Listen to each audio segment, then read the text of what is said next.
Welcome back to Han's Story, where every tale holds a chilling secret waiting to be unearthed.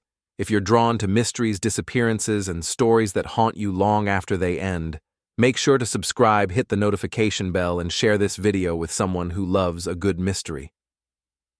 The sky was unusually clear on the morning of April 17, 1997, the kind of crisp spring day that made you forget how far North Hollow Creek really was. Birds were chirping in the tall elms that lined the back parking lot of Hollow Creek High School, and the buzz of anticipation hung thick in the air. For the 30 juniors in Mrs. Carter's Advanced Environmental Studies class today, wasn't just another Friday, it was the long-awaited field trip to Timberidge Forest, a remote stretch of ancient woods 3 hours north. It had taken months of petitions, paperwork, and permission slips to make it happen. The idea was to camp for 2 nights, study plant life, wildlife patterns, and soil samples, then return with enough material to present final projects. But for most of the kids, it was more about escaping school walls, bonfires, and sneaking candy after lights out. The buses were scheduled to leave at 7:30 a.m. sharp with 3 chaperones on board. Mrs. Eleanor Carter, head of the Environmental Studies Department, early 50s, serious, strict, but fair. Mr. Hudson, assistant principal, mostly there to keep things from getting out of hand. Ms. Dana Walsh, school nurse and trained EMT. No one could have known that this morning would be the last time anyone saw any of them again. Inside the parking lot, students bustled with last-minute bags and snacks. Cassie Holt, always the over-prepared one, triple-checked her canteen and inhaler. Derek Lynn, a quiet honors kid with a fascination for geology, carried a battered, leather-bound notebook he never let out of his sight. Natalie Fields filmed everyone on her dad's handheld camcorder, narrating like she was hosting a Discovery Channel special. And then there was Ryan Hale, popular loud athletic cracking jokes about Bigfoot and how he'd be the first to be eaten. "Let's carve our names into the trees so they remember us," he shouted. "Why not a rock?" Derek chimed in sarcastically. "Trees die, rocks last forever." They laughed, and someone suggested bringing a chisel. No one took it seriously. By 7:45 a.m., the 2 yellow school buses rolled out of the parking lot. Parents waved, teachers smiled. Only one parent, Ellen Taverner, mother of Samantha Taverner, seemed uneasy. "She forgot her pendant," she murmured to herself. "She never takes it off." The pendant had belonged to Samantha's grandmother, a silver oval locket with tiny scratches from time. That morning, Samantha had left it on her bedside table. A strange choice, especially for her. Ellen would never see her daughter again. The road to Timberidge snaked through rolling hills, farmland, and finally narrowed into gravel. By noon, the buses turned onto a barely visible forest path, once a mining road now overgrown with moss and roots. Timberidge Forest was beautiful, haunting, and mostly untouched. It had been a logging site in the 1920s, then later a mining town before being abandoned completely after a string of unexplained cave-ins. The chosen campsite, known as Echo Glade, was marked by a hand-carved wooden sign and surrounded by dense pine trees towering hundreds of feet tall. A small stream ran nearby. No cell service, no ranger station for miles. By all accounts, the students spent a peaceful first day. They set up tents, collected samples, made journal entries, laughed, ate, sang around the fire. Natalie recorded everything on tape. Cassie wrote a detailed entry in her field journal. April 17, 1997, Day 1. Timberidge is colder than I expected. Soil pH is around 5.3. Pine density is incredible. Some of the trees look hundreds of years old. Also, weird thing. We found a flat stone near the stream. It's unnatural, like it was placed there, smooth on top, almost like an altar. Derek said the veins in the rock don't match local geology. Mr. Hudson told us not to touch it. No one could explain why the stone felt warm to the touch even as the evening air dipped into the 40s. At 8:42 p.m. According to Natalie's video timestamp, the students were gathered around the fire. Laughter, ghost stories. Someone roasted marshmallows while someone else, it might have been Ryan, talked about carving their initials into the rocks tomorrow as a kind of time capsule. Then the camera was turned off. That was the last confirmed moment anyone saw or heard from the group. 3 days later, on April 20th, the buses hadn't returned. Parents called, no answer. Hollow Creek High was paralyzed. A rescue team was dispatched. When they reached Echo Glade, everything was still there. Tents zipped half-eaten food on plates, sleeping bags slightly disturbed, but no sign of any people. No drag marks, no blood, no animal tracks. Natalie's camcorder lay on a mossy log. The tape inside ended at the campfire. But the strangest thing. Next to the stream, the large flat rock Cassie had mentioned was missing. In its place, a freshly turned patch of earth, as if something had been buried or unearthed. The authorities launched a full-scale investigation. Helicopters, dogs, drones, the FBI, psychics, conspiracy theorists. Nothing. After months of searching, the file was marked cold. No bodies, no suspects, no answers. April 17, 2007. A group of amateur hikers lost in the back trails of Timberidge stumbled upon a sealed cavern behind a waterfall. Inside, they found a stone wall flat and cold, untouched by time. On it, faintly scratched by hand, 30 names in crooked, desperate lines. Each name matched a student from the trip. Underneath each, a single sentence. Paranoid, terrified, some barely legible. But one name stood out: Aiden Kessler. He wasn't on the trip. He wasn't even a student at Hollow Creek High. He wasn't even born until 1999. In 1997, 30 high school students and 3 adults vanished without a trace during a weekend field trip to Timberidge Forest. 10 years later, hikers discovered a hidden cave sealed behind a waterfall, and inside a stone wall carved with the names of every missing student, plus one name that didn't belong: Aiden Kessler, born 2 years after the tragedy. The sun filtered through the mist of the waterfall like glass shards. Tom Reeves, an ex-military-turned-wilderness guide, held the flashlight steady, while Jessica Morrow, his girlfriend and amateur spelunker, ducked into the tight mouth of the cave. "Jesus," she whispered. "It's like someone walled this up on purpose." Behind them, Marvin Till, a geology student with a fascination for off-grid history, shivered despite the warmth of the spring day. He had been the first to spot the narrow crevice behind the cascading water. At first, it looked like nothing, just a dent in the rock, but the deeper they went, the more obvious it became. This was man-made. Someone had once sealed this cavern shut. Inside, the air was cold and bone-dry. The stone floor had been carefully leveled. The walls were chalky gray and strangely smooth, and in the farthest chamber, covered in shadow and silence, stood the wall. It was roughly 7 feet tall, 10 feet wide, a slab of dark granite. At first glance, it appeared featureless, until Jessica wiped her sleeve across the center of it. Holy shit. Letters, names, carved with something jagged, possibly a stone shard. The grooves were uneven, raw, desperate. Alicia McDonnell. "Don't drink from the stream. I don't think it's water." Trevor Boone. He spoke in Mr. Hudson's voice but had no eyes. Derek Lynn. The forest was watching.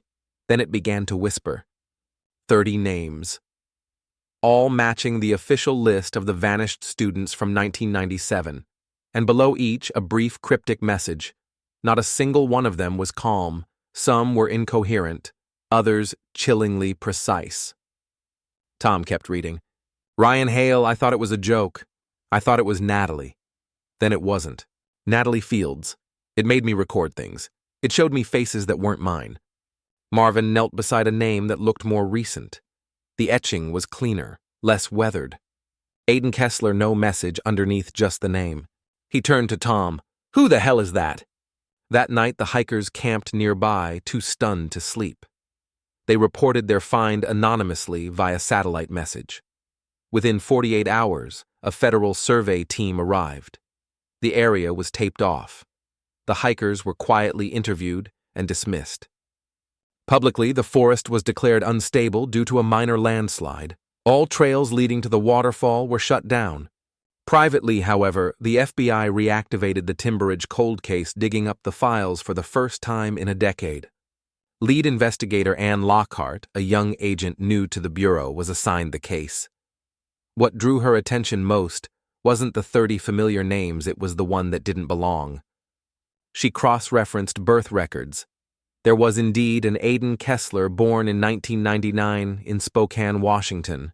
No connection to the victims, no connection to Timberidge, no reason for his name to appear on a rock slab years before his birth. When interviewed, 8-year-old Aiden said only one thing of note. "Sometimes I dream about being in a cave. There's a girl with long black hair who writes on the walls with her hands, and she says my name over and over." His parents were dumbfounded. They had never heard of Timberidge Forest. They had never visited Oregon. 4 weeks later, something even stranger happened. While combing the forest for additional clues, a ranger found a metal box buried beneath tree roots about 2 miles from the cave. Inside was a leather-bound journal wrapped in a waterlogged plastic bag. Written in tight, shaky handwriting, the first page read, "If anyone finds this, I need you to remember we weren't taken all at once. It started with the water, then the voices, then the light." We thought it was a mine, but it wasn't a mine. It was something older. Something waiting. Signed Cassie Holt, one of the students on the missing persons list. The final pages were torn, but one remained stuck near the back cover. They said the rock would remember us, that if we carved our names into it, we'd be real again. That time would loop and carry us back. But I think we gave it permission. The boy, Aiden, he'll be the next door. Back in Hollow Creek now, a town mostly forgotten and hollow itself, the sudden reactivation of the Timberidge case stirred old wounds. Families who had mourned in silence for a decade now faced new fears. Ellen Taverner. Samantha's mother had never moved away. She still kept Samantha's bedroom untouched, locket and all. When reporters knocked, she simply said, "I told them she wasn't gone, just waiting." That night, when she returned to the bedroom, she noticed something she swore hadn't been there before. A small polished stone placed on Samantha's desk. On it, scratched with something sharp, was a name, Aiden Kessler. 10 years after the mysterious 1997 disappearance of 30 students and 3 staff members from Hollow Creek High, a sealed cave in Timberidge Forest is discovered. Carved into its stone wall are the names of all 30 students with cryptic warnings, and one name that doesn't belong, Aiden Kessler, a boy not born until 2 years after the event. He begins speaking of dreams involving caves, a girl with black hair, and a name he's never learned, until now. The air in the psychiatric wing of Riverside Children's Hospital was quiet and sterile. The padded walls and soft colors did little to comfort the boy in room 214, who sat cross-legged on the floor facing the window, talking softly to someone no one else could see. Aiden Kessler had been admitted 2 weeks earlier after an incident at school. His teacher found him sitting motionless in the hallway, his fingers stained with ink, mumbling the phrase, "It's not the same stream," over and over. That wasn't the strange part. The strange part was what he'd written on the wall, with his fingers, letters that hadn't made any sense. Cassie Holt, Derek Lynn, Timberidge, 97. The staff thought he'd seen it online, but Aiden had no computer access. His parents didn't recognize the names. When shown photos of the missing students from an old yearbook, Aiden pointed at 3 of them without hesitation and whispered, "I know their voices." Dr. Lena Park, a clinical child psychologist with a specialty in traumatic dissociation, was brought in. But even she was beginning to doubt this was just trauma. Dr. Park pressed record on her handheld audio device and leaned forward gently. "Aiden, can we talk about the girl again? The one with black hair." He nodded slowly, still not meeting her gaze. "She doesn't blink," he said softly. "Is she scary?" "She's sad," he whispered. "She says they didn't leave. They got rearranged." Dr. Park paused. "What do you mean, rearranged?" He closed his eyes and something in his jaw tightened, like mixed around, like people soup. "She says the cave does it." Dr. Park turned pale but kept her voice calm. "And what does the cave want?" Aiden turned to look at her for the first time in minutes. His eyes were glassy. "It wants names." Then he added almost too quietly to hear, "It already has mine." At the Timberidge site now under lockdown, the FBI had begun transcribing the full list of messages found carved beneath each student's name. Each was eerie in its own way, but several shared similar language references to voices, echoes, shifting trees, and something watching. A pattern began to form. 6 students mentioned the stream. 4 referred to the stone altar Cassie noted in her journal.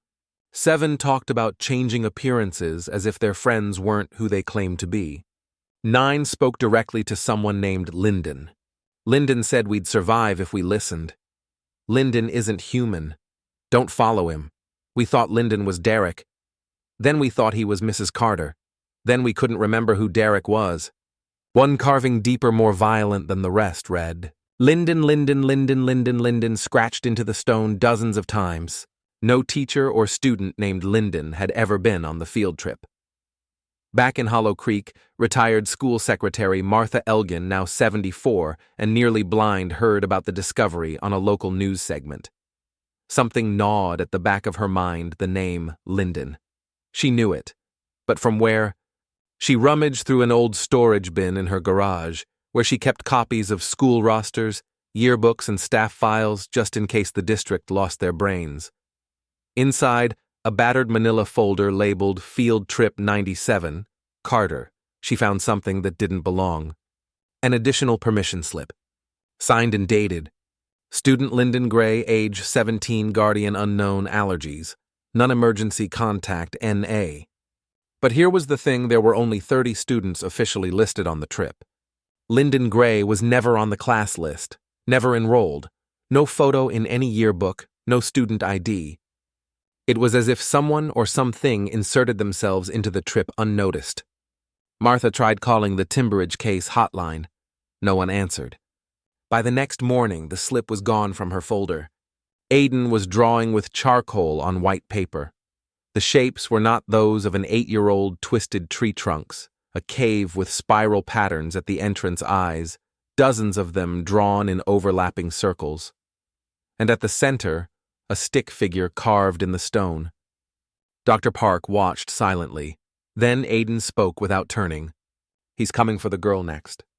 Who, she asked. Lyndon. Who is the girl? The one who keeps writing things in her journal, the one who tried to warn you. Then almost inaudibly, she doesn't want to remember. But the rock remembers for her. That night, Agent Ann Lockhart received a call from someone who refused to identify themselves. They left only this voicemail. You're looking in the wrong direction. You think the cave is where it ends. It's not. It's where it begins. And if you want the truth, you need to find what they buried before the trip. Start with Hollow Creek's East Woods. April 10th, 1997. Click. She replayed it 6 times. April 10th was 7 days before the trip. The day Mrs. Carter, according to school records, led an unofficial scouting visit to Timberidge, accompanied only by Mr. Hudson and Ms. Walsh. There had never been any mention of what they did that day, and strangely no photos, not even fuel receipts. But the school janitor Reggie Moore vaguely remembered something odd. On April 11th, he had found a shovel caked in reddish dirt, leaning against the boiler room wall. When he asked Mrs. Carter about it, she simply said, "We laid the foundation for something unforgettable." He thought she meant a fire pit. Now he wasn't so sure. 10 years after 30 students vanished on a school trip in 1997, a hidden cave is discovered, names carved in stone, messages of warning, and one name that shouldn't be there. Aiden Kessler, a child born 2 years after the incident. The cave and the strange journal found nearby suggest that something supernatural was waiting in Timberidge. Something that began before the students ever arrived. A mysterious voicemail tells Agent Ann Lockhart to investigate April 10th, 7 days before the field trip. That's when 3 teachers visited the forest alone, the same teachers who later disappeared. Agent Lockhart sat in the cold, musty school basement, the overhead fluorescent light flickering. With permission from the district, she had reopened the forgotten storage room where records from the 1990s were left to rot. Boxes were stacked without labels, yearbooks warped by humidity, VHS tapes degraded beyond repair. But she wasn't looking for recordings. She was looking for paper. After an hour of searching, she found it. A tan folder with 3 names scrawled in fading black ink. Carter, Hudson, Walsh, 41097. Inside, only 2 documents remained. One was a vehicle log showing a school van taken out by Ms. Evelyn Carter on April 10th. Accompanying her were Mr. Hudson and Ms. Elena Walsh. Destination Preliminary Safety Inspection, Timberidge Reserve. That was standard procedure. The second document was strange. It was a printout from the school nurse dated April 9th, indicating that Ms. Carter had requested a vial of sedatives from the medical supply cabinet. Just in case, she wrote, for emergencies in the field. But the nurse had denied the request, noting, "There are no students on this trip. Why would this be needed?" The teachers arrived early. Ms. Carter carried a hand-drawn map. Mr. Hudson carried a large duffel bag. Ms. Walsh walked behind them, nervously checking over her shoulder every few minutes. They weren't scouting for picnic spots. They were looking for something specific. According to fragments from Carter's personal journal obtained from her sister's estate in 2008, they had learned of the location from a former teacher, long retired, who spoke about a stone table older than the town itself. On the map, it was marked simply the flat circle. It was exactly where the hikers had later found the cave entrance, only in 1997 the stone altar had not yet been sealed behind rock. Ms. Walsh reportedly refused to go any farther, staying behind near the stream. Carter and Hudson moved forward. They found the stone 8 feet across, carved in a perfect spiral embedded with smooth symbols that didn't match any known language. There were no bones, no candles, nothing ritualistic. But there was a sense of pressure, like the trees were leaning in, like gravity bent slightly around the center. Carter took notes. Hudson circled the perimeter, then paused and asked, "Why does this feel like déjà vu?" According to her journal, Carter whispered back, "Because I think we've been here before." They had never spoken of it again, except for what they buried. According to a typed but unsigned letter found with Cassie Holt's journal, the teachers dug a shallow hole beside the altar and buried a black wooden box no bigger than a shoebox, bound in leather and sealed with wire. What was inside? That remains unknown. But in her journal, Carter wrote, "It kept humming, even when it was wrapped in cloth.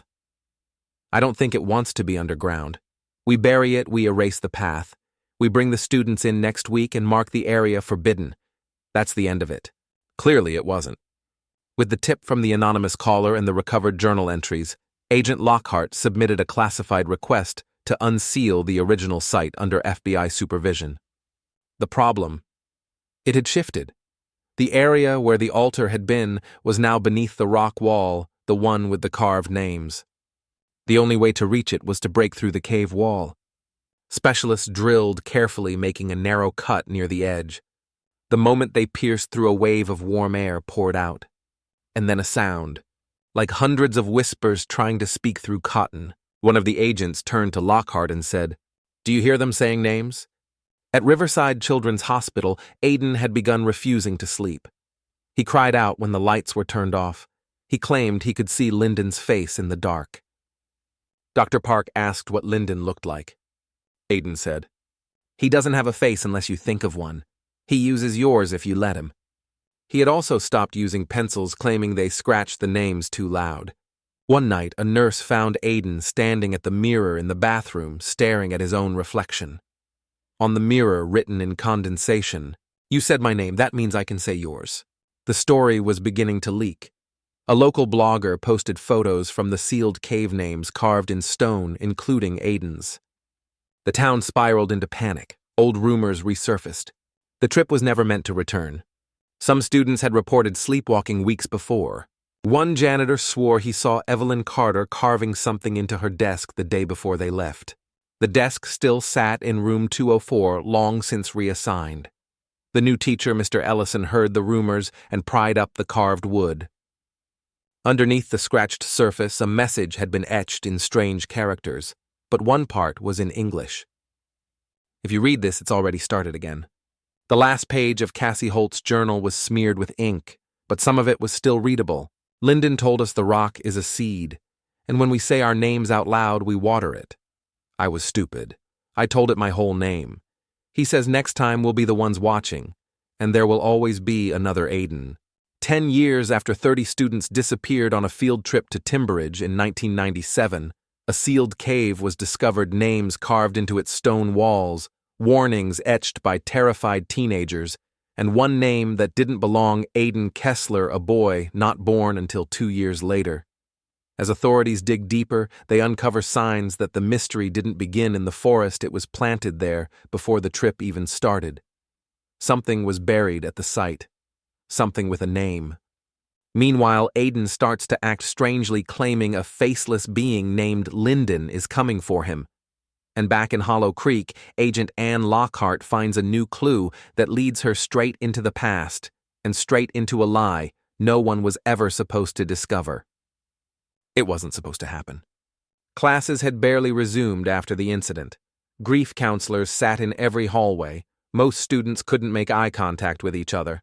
The school had canceled all extracurricular activities, postponed yearbook production, and locked room 204, the last classroom the vanished students used. So when a new student transferred in, people noticed. His name, Lyndon Gray, grade 11, no previous school listed, no photograph in the system. Principal Karen Lewis claimed she had direct orders from the district to enroll him, though no one at the district could verify that such a student existed. When asked for a file, Lewis said it was off-site. But Lyndon showed up, on time, quiet, dressed in gray, everything, and somehow everyone recognized him immediately, even though no one had ever met him before. Ms. Colette Murrow, a long-term substitute in English Lit, had Lyndon in her third period class. She kept detailed notes on each student in a small black notebook. Her entry for Lyndon read, "Lyndon Gray, strange demeanor. Calm to the point of eerie, always staring at the windows, writes nothing unless asked." Today he turned in a poem with no name on it, just the word, return. What she didn't write but told a friend later that year was that he didn't blink for the entire hour. Agent Lockhart, digging through old school archives, found Murrow's original notebook in a box of forgotten items. When she reached the page marked Lyndon Gray, the poem had been glued in. It read, "We carved our names in breathless stone, where roots grew through the skin and bone. We heard a voice we thought was gone, but stone remembers every wrong." She froze. She'd read this before. Line by line it matched one of the carvings from the cave. Only one student who had originally planned to attend the trip was absent that day, Kayla Easton. She was out with a broken ankle from a biking accident and was forced to stay home. 10 years later, she had never spoken publicly about it. Lockhart tracked her down in Seattle, where she lived under a new name, Kay Ellis. She agreed to talk on one condition: the conversation not be recorded. Lockhart honored it. What Kay said next chilled her to the core. "I got a letter 2 days after the trip. It was slid under my door. No stamp, no envelope. It was written in red ink, just one line. You were supposed to come. I thought it was a cruel prank. Until 6 months later I saw him. He walked past my house at dusk. Same face from the yearbook. Lyndon. Except he smiled at me like we were old friends, and I swear I heard my name from inside his mouth. But his lips never moved." Back at Hollow Creek High, renovations forced the reopening of room 204. A new teacher, Ms. Brianne Cross, began her semester unaware of the room's past. But strange things started happening. Books fell from the shelf at the exact same time every day, 2:13 p.m. Students reported feeling watched. A flickering ceiling light always died during roll call when the name Cassie Holt was read from the memorial list on the back wall. One morning a paper appeared on her desk. It wasn't hers.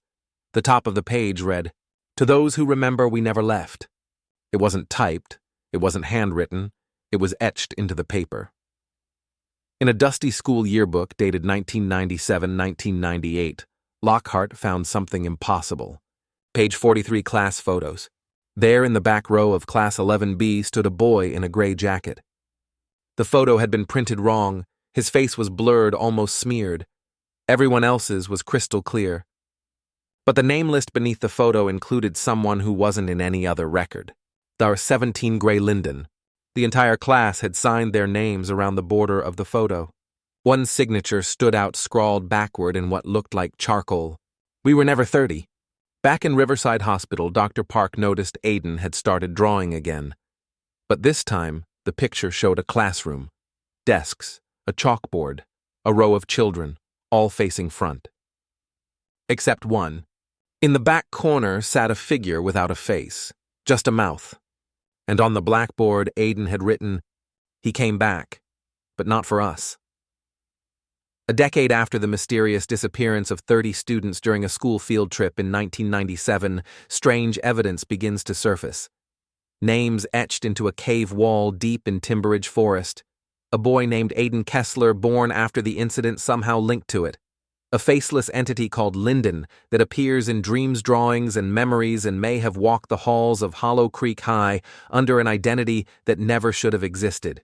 In Part 5, we learned that Linden Gray showed up as a new student shortly after the tragedy. He had no enrollment history, yet he appeared in a class photo and on the school's radar. Agent Ann Lockhart now believes the event didn't start in the forest, it started at the school. And it may have involved one more student than anyone ever admitted. There are records we check out of routine, and there are records that only become meaningful when everything else collapses. That's what led Agent Lockhart to the fire drill logs. Every school is required to conduct one monthly. The April 1997 drill occurred 4 days before the field trip. No one had reviewed it in over a decade. In the rusted cabinet inside the custodian's office, she found a spiral-bound logbook. She flipped through until she reached the yellowed page labeled April 14, 1997, 1:30 p.m., full evacuation drill. Beneath it, a handwritten list of names. The roster of Class 11B, 30 names, but one had been added at the bottom in a different ink. Faint, gray, and slightly smudged. 31 L. Gray. When questioned, former school custodian Ralph Danning, now in his 70s, hesitated before agreeing to speak. He claimed he remembered that day vividly, not because of the fire drill, but because someone had propped open the back exit door with a stone.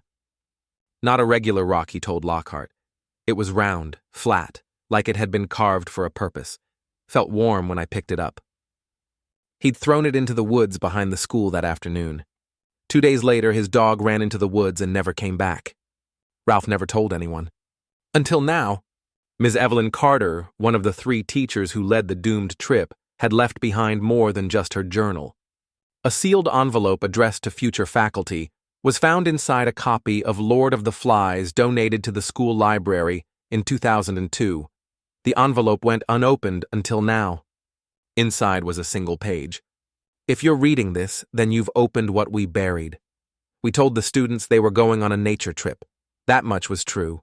But some of us, Hudson and I, we suspected the forest wasn't empty. We thought if we could mark it, map it, we could contain it. We failed.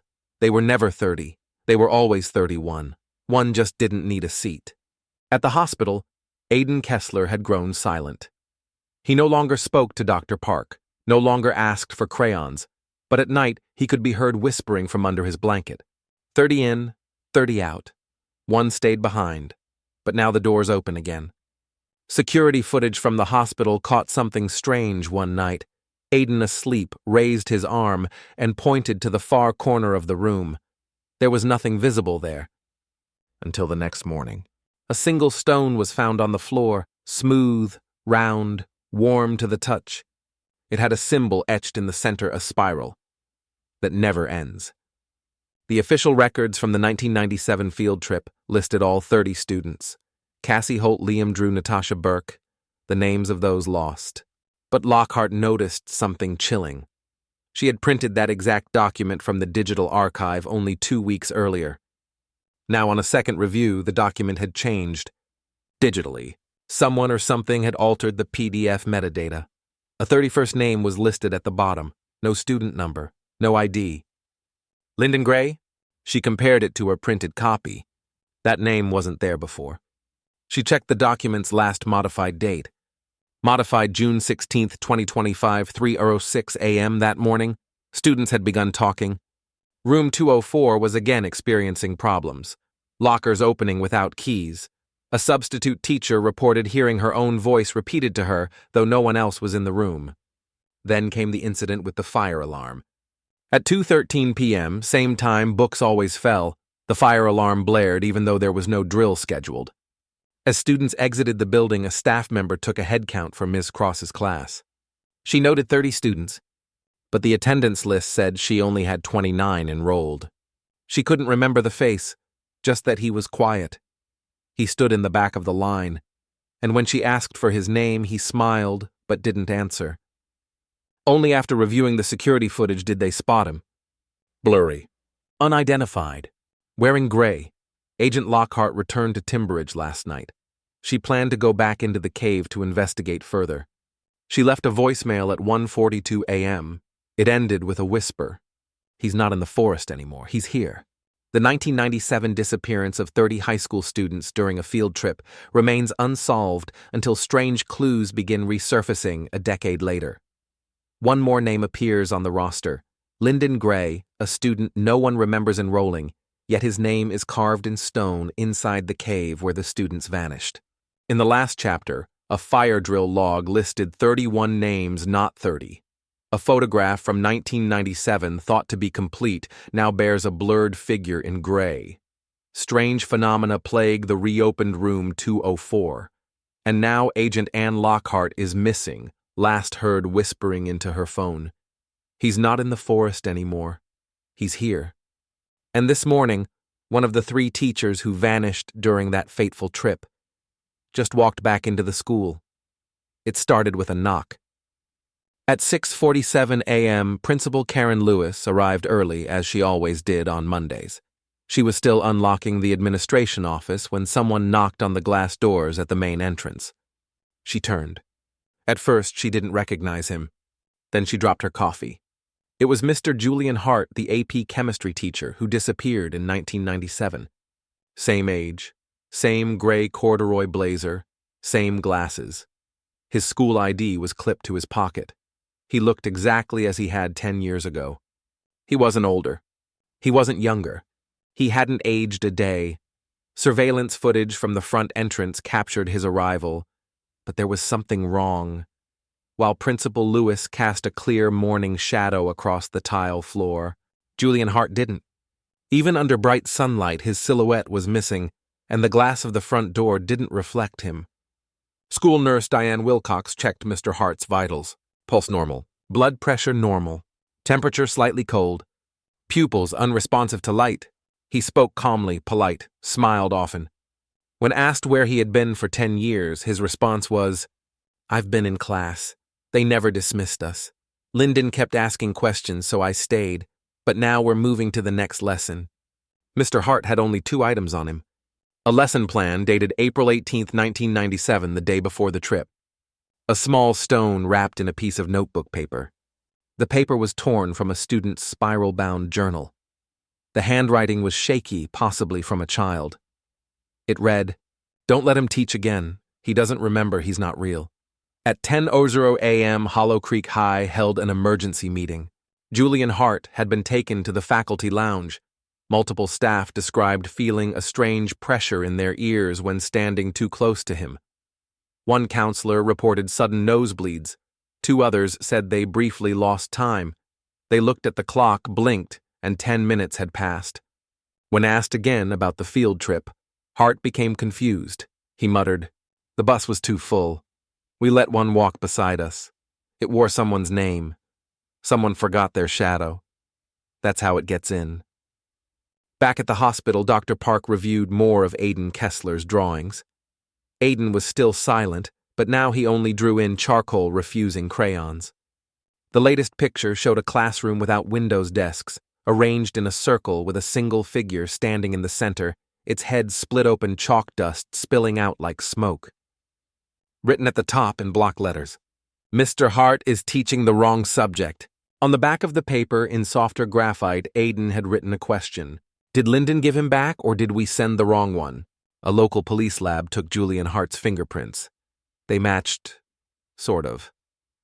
The ridges aligned, but the pattern repeated every 4 millimeters as if photocopied again and again. His DNA was inconclusive. More concerning, a reverse light scan revealed a second set of fingerprints overlaying his, as if two identities were printed on top of each other. One labeled Hart Julian, the other less distinct, unknown gray subject. At 2:13 p.m., again, the moment something always happened. A loud slam was heard in room 204. No one was inside. A maintenance worker found the chalkboard split in half. A message was scrawled across both pieces in chalk that shimmered silver. He shouldn't have come back. He doesn't know who he's become. At 3:19 p.m., Julian Hart was seen on camera walking down the east hallway. Then he turned the corner. The next camera, 5 seconds later, didn't capture him. There's no footage of him leaving the building. His clothes were found neatly folded in the faculty lounge with the lesson plan on top.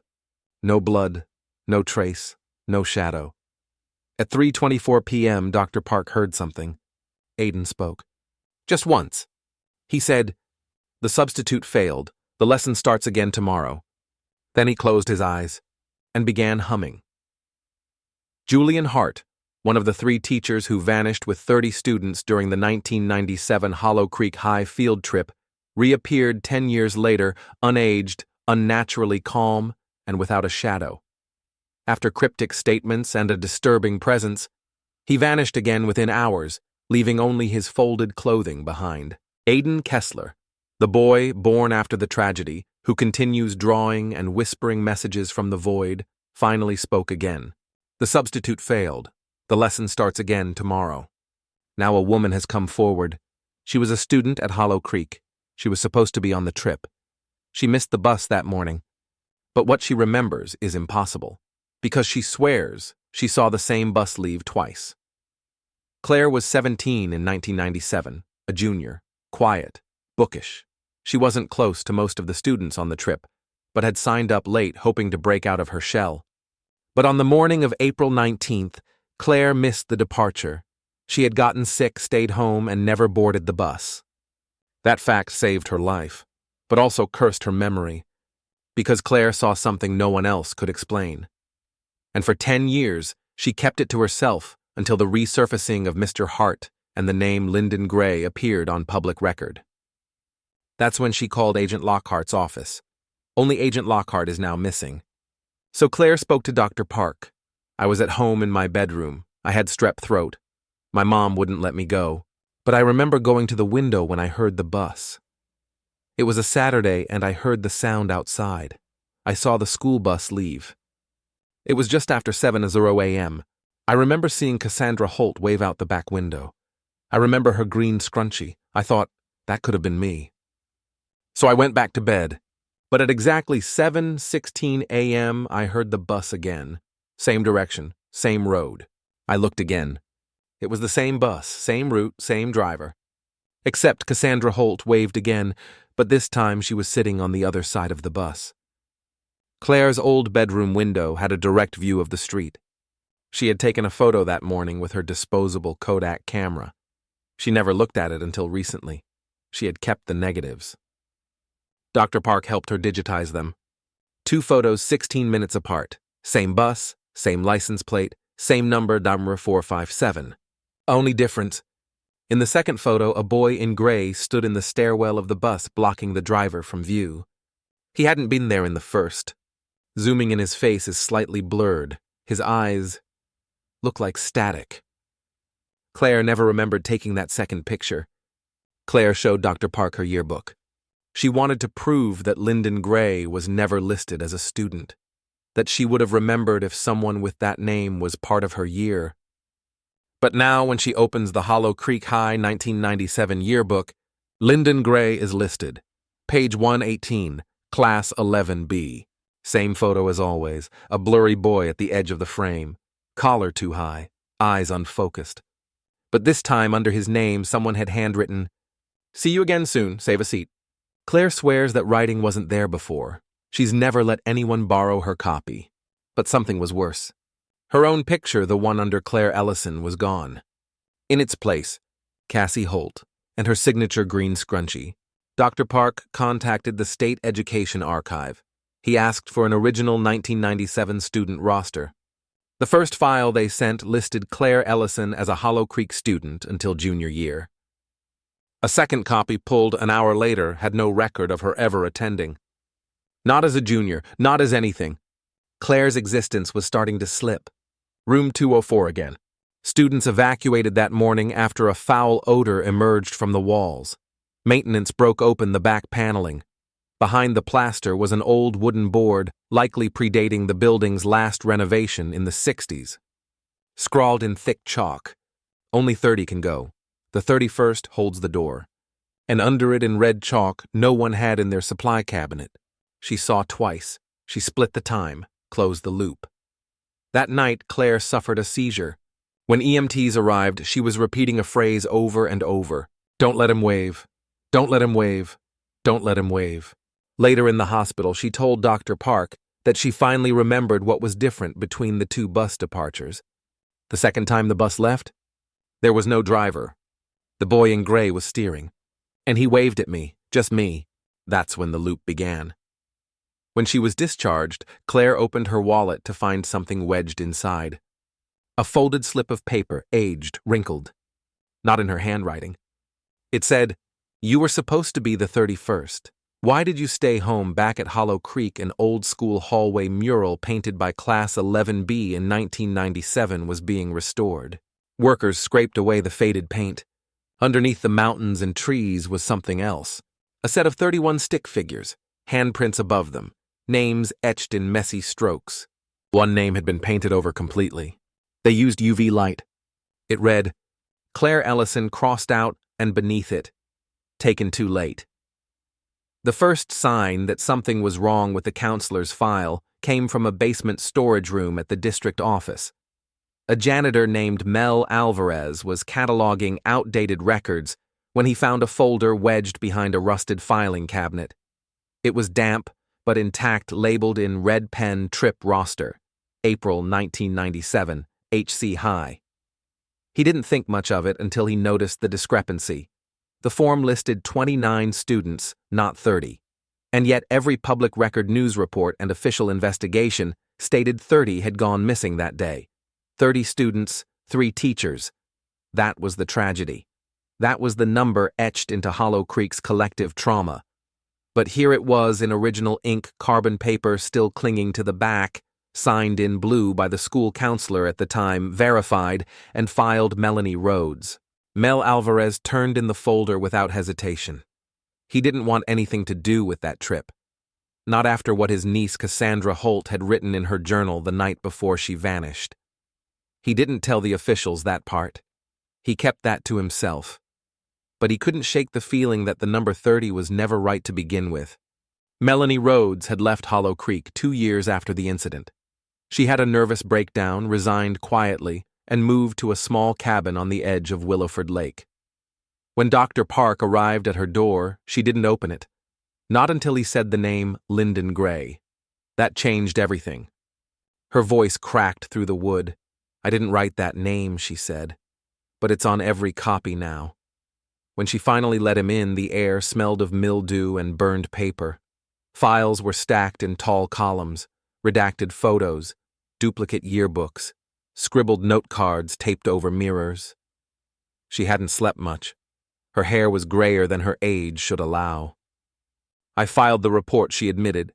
"I signed it with my own hand, but the number kept changing." Dr. Park sat on her old couch, careful not to crush a box labeled Bus 457 Dreams. She handed him a page crumpled, water-stained, but legible. It was her original submission to the District 29 students, listed every name accounted for. On the next page was a rejection notice. "You are missing 1 student. Correct and resubmit." No name was given. No signature on the rejection. She corrected the form. She added a placeholder. She thought it was a clerical issue. "I used the name Gray," she whispered, "like a gray space. A stand-in. I made it up." But she didn't. Because 3 days later she received a thank you letter from the parent of Lyndon Gray. "I didn't know who they were," she said. "No return address. Just a single sentence. Thank you for allowing him to be part of something." From that moment, things in her life began to blur. Memory gaps, familiar voices on her answering machine that didn't belong to anyone she knew, her own handwriting showing up in margins of books she hadn't read. The number wouldn't stay, she said. It was always 29, but then it became 30. And then one night, it was 31. She showed Dr. Park a Polaroid photograph of the original trip roster. It was blurry, as if taken mid-movement.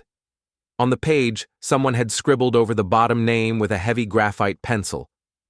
Under the smear, one name still bled through Claire Ellison, the girl who had missed the trip, the girl whose image had vanished from the yearbook and reappeared in the mural, the girl who, according to records, no longer existed. Dr. Park asked if she remembered who the 31st student might have been. She didn't answer. She walked into the kitchen and brought back a small stone, smooth and flat, the kind children collect from lake shores.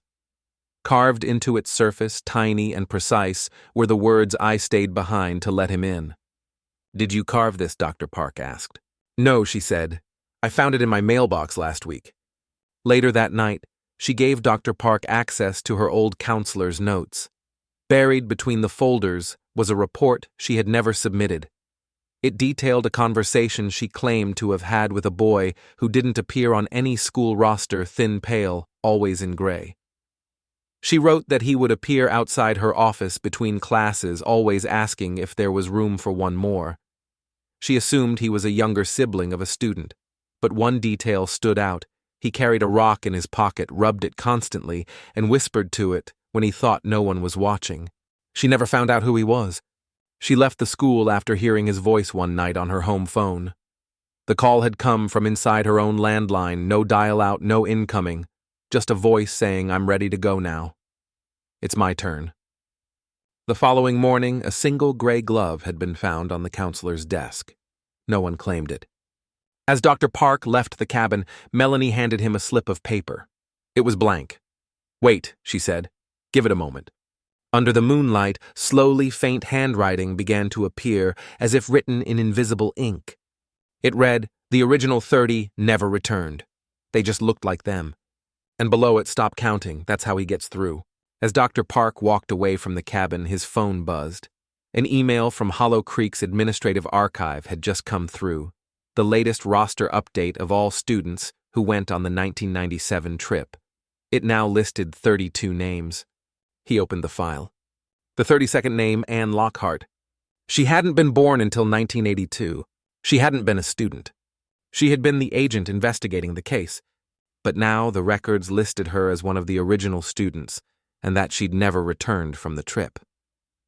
Her entire personnel file was gone, and in its place a scanned image of her badge, melted, warped, and signed in the corner, "Returned by L. Gray." They called it Room 12 because it should have existed. Floor plans said it did.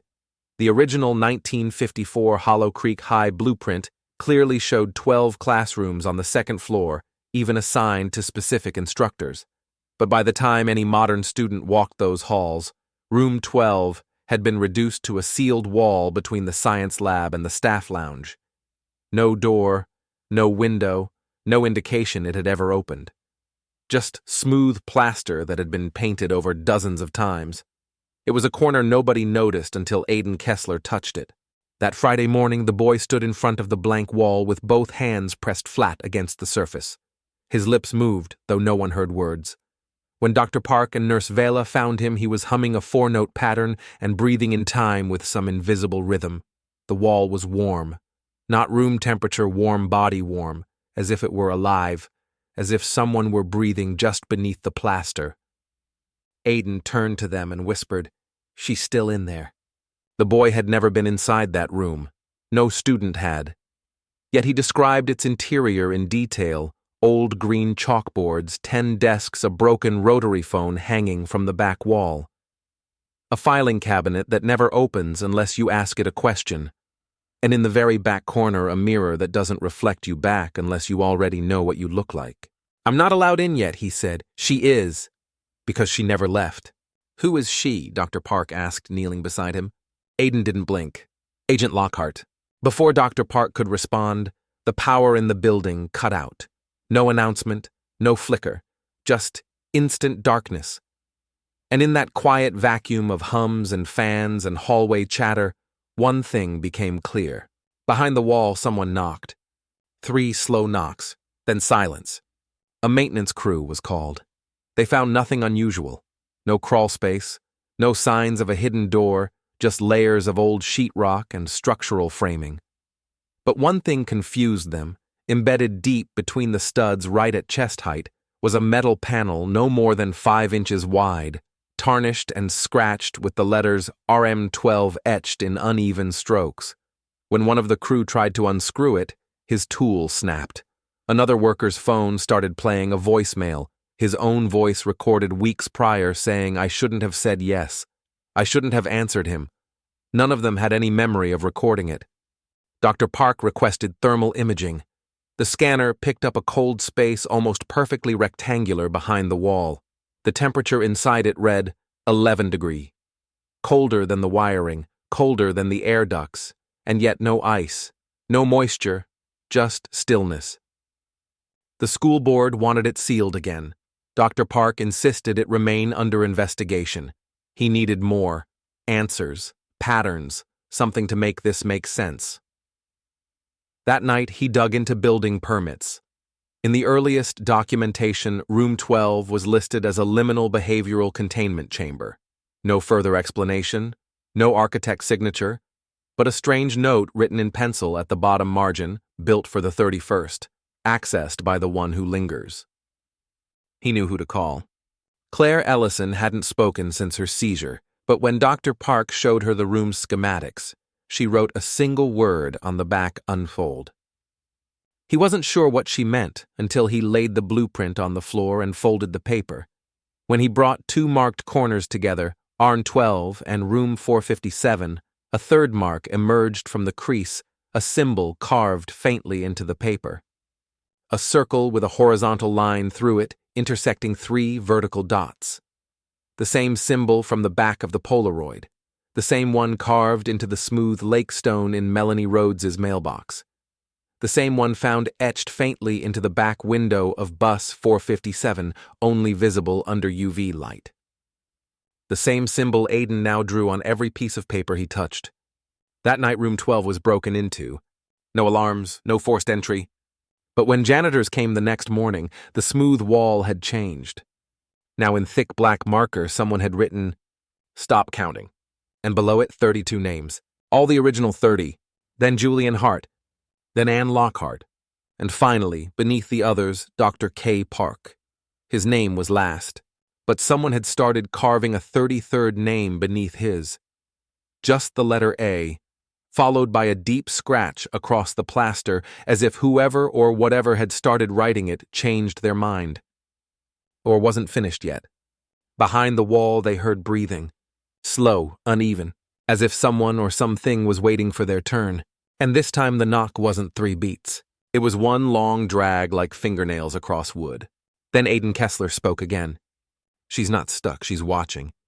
Dr. Park asked who. Aiden turned to the wall and simply said, "The one who waves." And somewhere far away the security footage from 1997 glitched, frame by frame, as if time itself was rewinding. And that bus was coming back. The first call came in at 3:11 a.m., routed through the Hollow Creek Police Department's automated emergency line. The voice on the other end was thin and metallic, as if filtered through an old radio, and the only words it repeated over and over were, "Bus 457 is coming back. Don't let them off."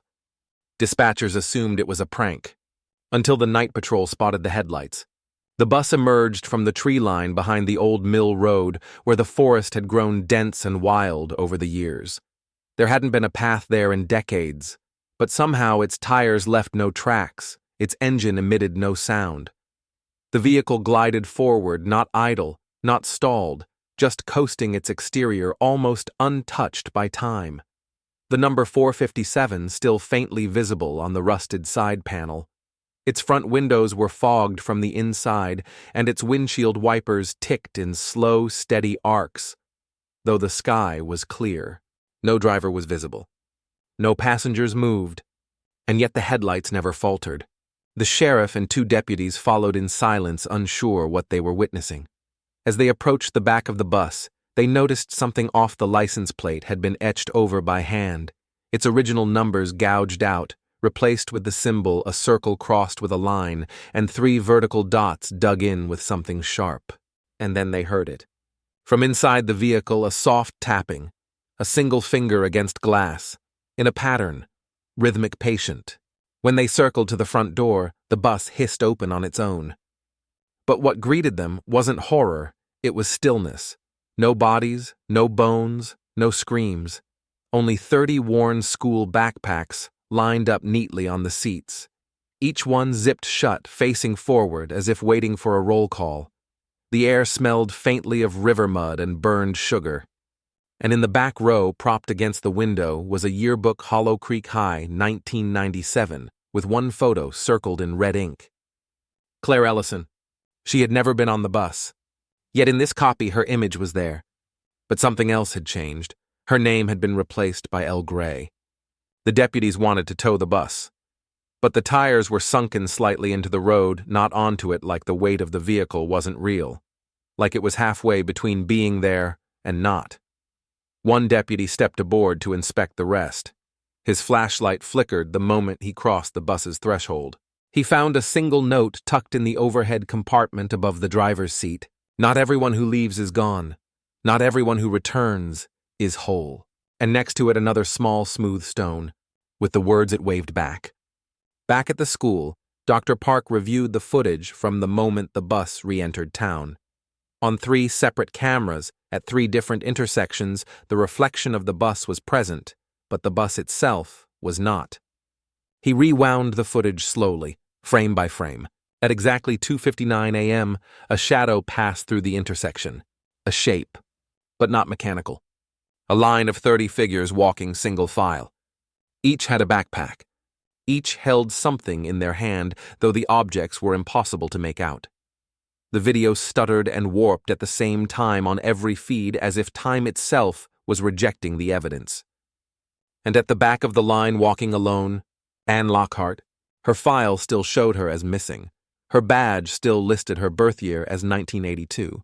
But now in every public record Dr. Park accessed, she was listed as a student who had attended Hollow Creek High in 1997. She had become retroactively enrolled. And something else had shifted. Claire Ellison's medical records had vanished entirely. No coma, no seizure, no birth certificate. No proof she'd ever been at the hospital. And yet her voice now came through in pieces recorded by the nurses picked up over the hospital intercom when no one was speaking. Sometimes just a hum, sometimes a name, and sometimes a warning. Don't count him, he never belonged, he only became. Dr. Park printed the latest school database. There were now 33 names listed under the class of 97 bus 457 trip, and beneath those names, an asterisk. The note said, "One more seat reserved." That night the bus disappeared. No tire marks, no engine roar. Just gone. And where it had rested, pressed into the earth, was a stone marker. Just one word carved on it, waiting, and beneath it the beginnings of a name scratched hastily before fading into the soil. Then nothing. The earth swallowed the rest. And somewhere in room 12 the plaster had cracked. From behind it a whisper. And this time, it knew Dr. Park's full name. They never found the bus again. No radar, no satellite tracking, no ground patrols could explain how a 15-ton vehicle vanished without a sound. But what worried Dr. Park more wasn't the disappearance, it was who it had tried to take. That morning, Aiden Kessler was found unconscious in the library, curled between 2 shelves that hadn't existed the day before. Literally, those rows were not on the floor plan. But now, between philosophy and physics, there stood a gap wide enough for one body, as if the building had breathed him into its walls. He was clutching something, a school ID card. It was smudged and water-damaged, but the name was clear. Aiden Gray. And the photo was him. Or almost him. The smile was off by a degree, the hair shorter, the eyes slightly more gray than hazel. It was a version of him, but older, like a senior yearbook photo taken for a life he hadn't lived yet.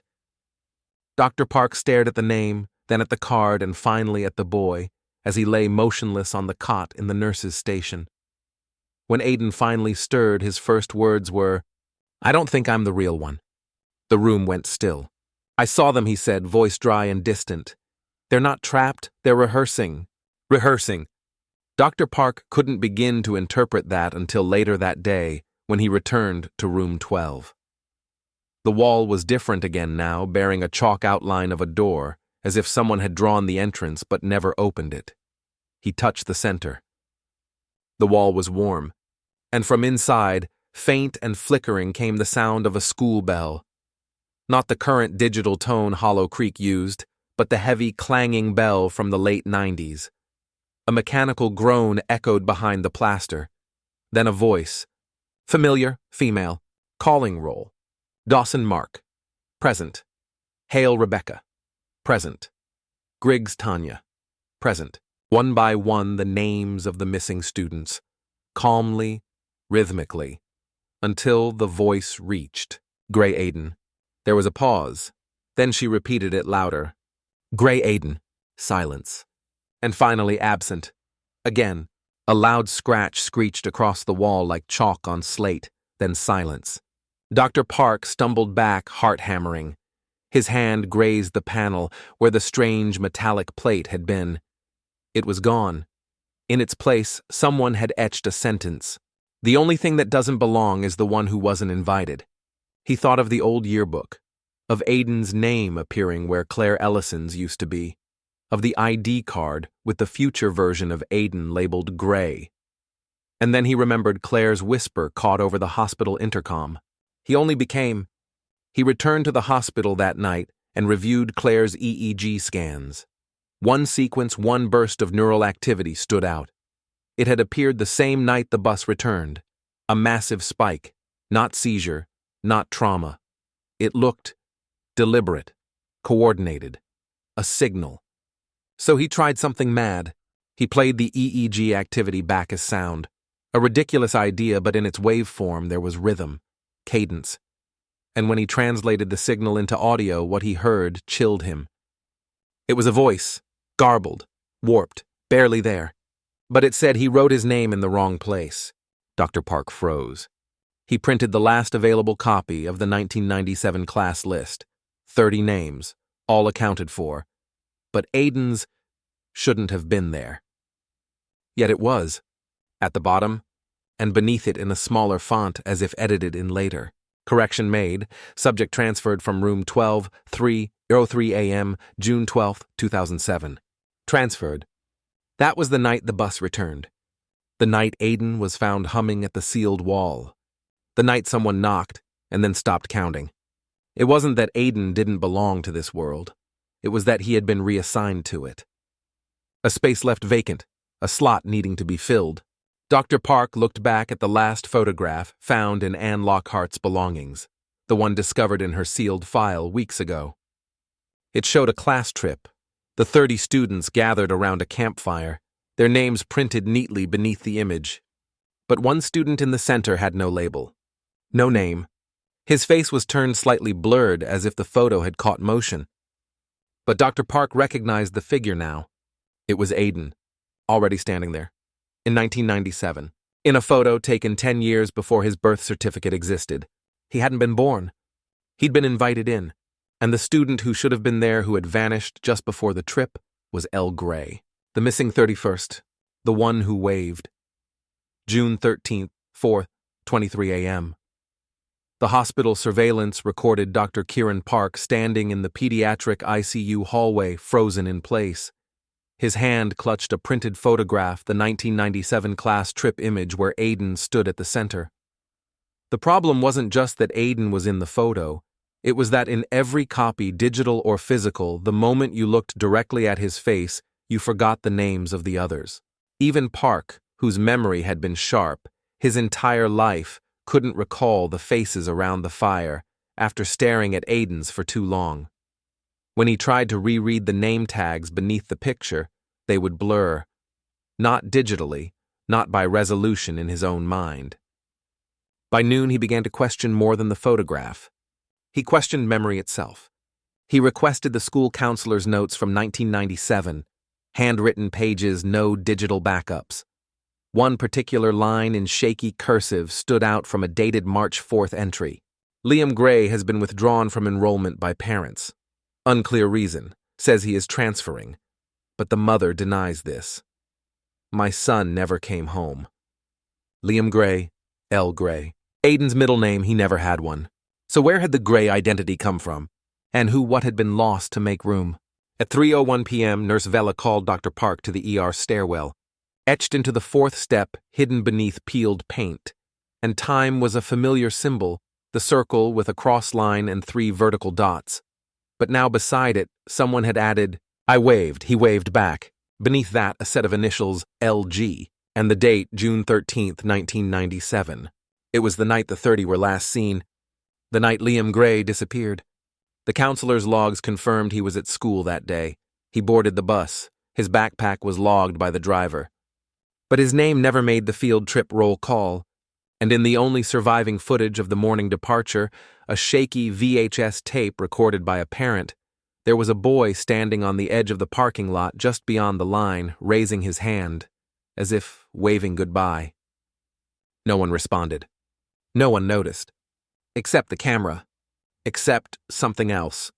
In the last few frames of the tape as the bus pulled away, the boy lowered his hand and turned toward the forest.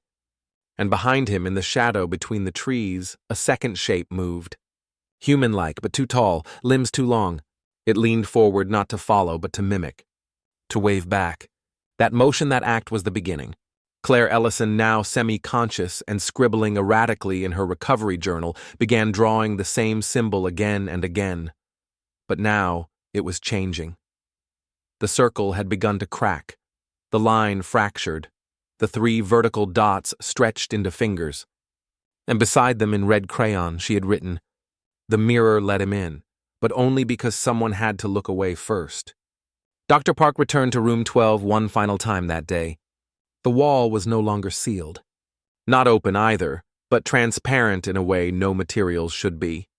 He could see a room empty and dark, shifting slightly like it was breathing. And in the center, a desk with a name tag resting on top. He stepped closer. Aiden Gray. The desk was full-sized, a high schooler's desk.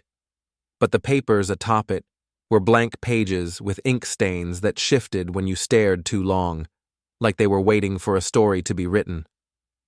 Park blinked, and behind the desk stood Aiden, not the boy in the hospital. Older, 17, maybe 18.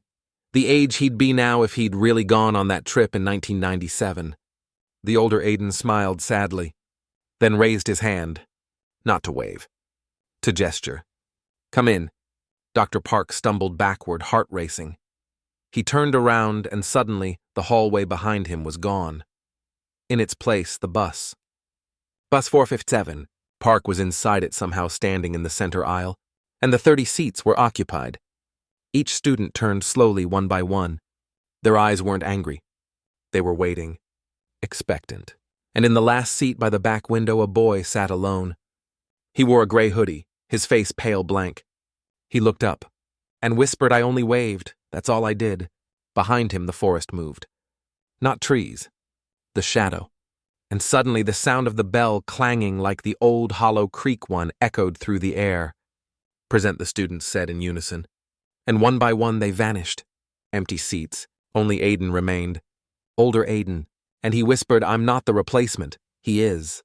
Dr. Park gasped awake in the school nurse's office. Sweating, trembling. It had been a vision. Or had it? On the table beside him was a yearbook photo. The same 1997 group. Only now the student in the center was no longer Aiden. It was Liam Gray. And beneath it, handwritten in pencil, he waved, we answered. One must always watch. And below that, a question no one could remember writing. Who waves for you, June 14th, 3:42 a.m.? Dr. Kieran Park sat at his desk, unable to breathe. The yearbook photo hadn't just changed Aiden into Liam, it had changed history. Every digital record, every archived file, every reference to Aiden Kessler in the school system had been overwritten. Now it was Liam Gray, born 1981, son of Martha and Glenn Gray, enrolled at Hollow Creek High, Attended field trip 1997 presumed missing. Aiden Kessler no longer existed. Except he was still alive. Still breathing, still lying in room 212 of Hollow Creek Regional Hospital, hooked up to steady beeping monitors. And still he called himself Aiden. But when Dr. Park returned to that room later in the morning, the boy who had once been Aiden sat up wide-eyed, his voice hoarse. "You let him in, didn't you? You opened the wall." "I didn't," Dr. Park replied, but his voice cracked. Because he had. He had touched the chalk-drawn door. He had pressed against it. He had stepped too close when the whisper came. And now, the world was rewriting itself. "I don't know who I am anymore," the boy said. "I have dreams that aren't mine. I see faces I've never met, but I know their names. And when I look in the mirror, something else looks back." He pointed toward the window. The reflection of the hospital curtain was there, but no boy was visible. Only the chair, empty. Dr. Park turned slowly toward the hallway. That same day, more oddities surfaced. In the Hollow Creek archives, photos of students had begun to blur, but only one group, the graduating class of 1997. Their faces smeared, warped, or in some cases mirrored, reversed left to right as if something had tried to reassemble them but didn't understand how. One student had been removed entirely, Anne Lockhart, and in her place, vacant, observer. That wasn't a title. That was a role. It wasn't until 7:13 p.m. that the final clue arrived. A man appeared at the police station, barefoot, face sunburned, holding a school bus seatbelt in his hand. He claimed he was the driver of bus 457. He hadn't aged a day. He stared at the officers and whispered, "They made me count them again, again and again, and I kept getting it wrong." "They were 30, the officer said. "We've always said 30. The man laughed hollow.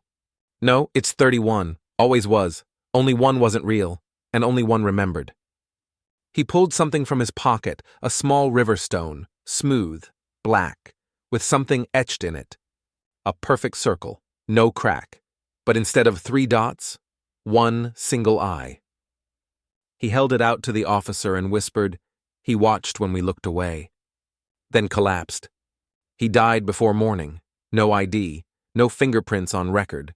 But inside his shoe was a ticket stub, Hollow Creek High School Field Excursion, May 21st, 1997, group size 31.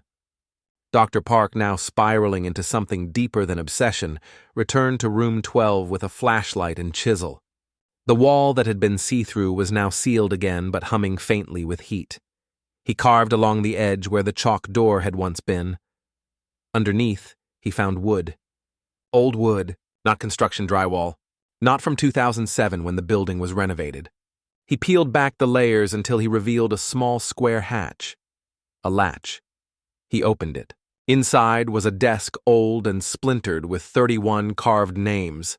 Each name had been burned in. He traced his fingers across them, pausing at the last one. Gray L.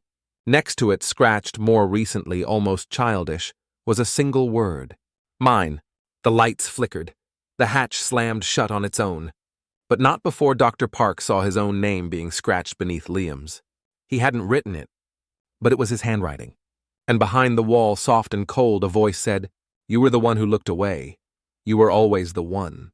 He stumbled backward into the hallway and nearly collided with the boy. Aiden, or Liam, or whoever he was now. But his eyes had changed, fully gray, pupilless, calm. "I think I remember now," the boy said. "I wasn't taken. I was traded." Dr. Park could only stare. The boy reached into his coat and handed him a folded piece of paper. It was a drawing. The forest, the campfire, the bus, and beside the bus, 2 boys. One was waving. The other was already waving back. The drawing stayed in Dr. Park's hand long after the boy vanished. He didn't walk away. He didn't turn a corner. He just stopped being there. The hallway was empty. No sound, no wind. Even the lights had frozen in their flicker, as if time paused to catch its breath. And still, Park held the picture creased and soft lines etched in pencil so hard they almost tore the paper. The 2 boys stood side by side in the drawing, one waving toward the bus, the other waving toward the trees. a mirror pose, a choice. Which had come first? Park studied the trees behind the second boy, the one whose face was deliberately smudged, erased by heavy graphite. Something in the forest peered between the trunks. Not a creature, not even a shadow, just absence, like the paper itself had been scratched open to another page beneath.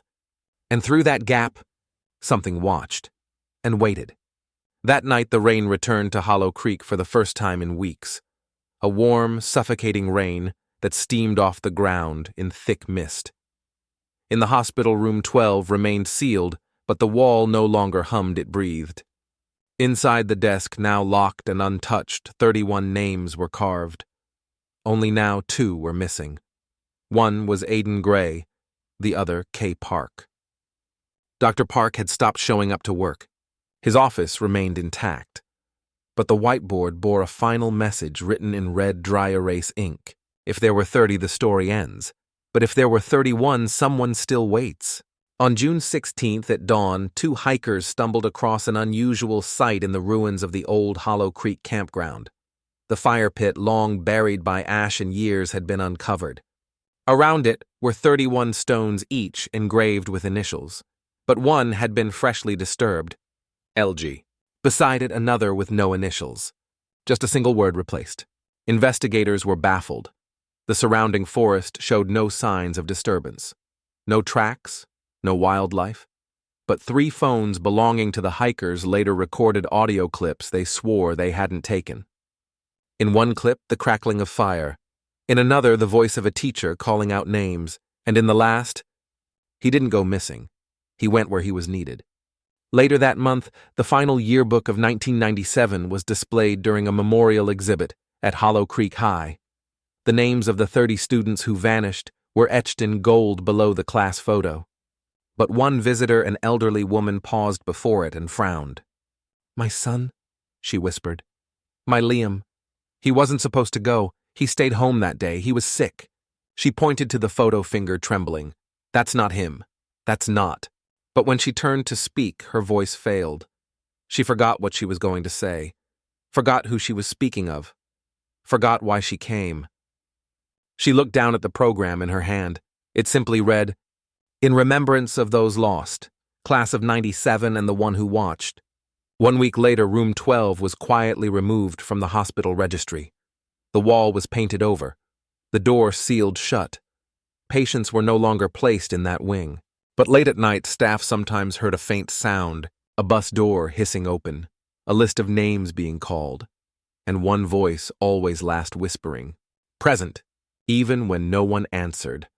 Thank you for joining Han's story for this chilling journey.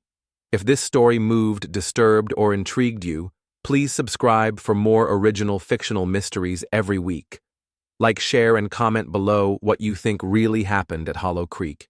And remember, sometimes the ones who vanish were never ours to keep.